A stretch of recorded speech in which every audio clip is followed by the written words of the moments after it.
আমরা দার্জিলিং থেকে বিজনবাড়িতে চলে এসেছিলাম। বিজনবাড়িতে এসে একটা রিসর্টে ছিলাম। রিসর্টে তারপরে এসে একটু আমাদের আবার একটু রিসেপশনে বসে সবাই মিলে একটু মানে গল্প টল্প করছিলাম।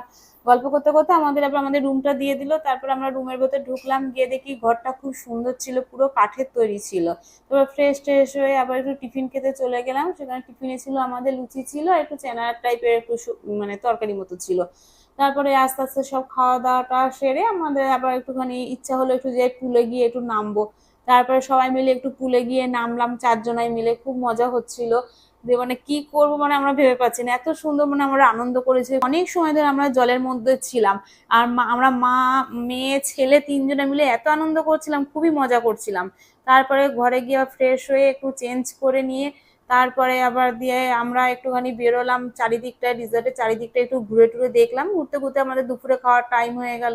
তারপরে আমাদের রুমে এসে আবার দুপুরে খাবারটা দিয়ে দিয়েছিল। ডিম খাওয়া দাওয়া দিয়েছিল, হচ্ছে ডাল ছিল, তারপর একটা বেগুনি মতো ছিল, তারপরে ডিমের কারি ছিল, আর একটা সবজি মতো কি দিয়েছিল।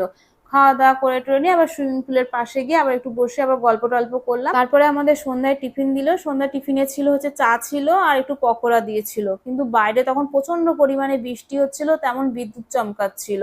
ওই একটু ভয় ভয়ও লাগছিল তখন, পাহাড়ি এলাকা যেহেতু একটু ধস টস মানে নামতে পারে, ওই কারণে।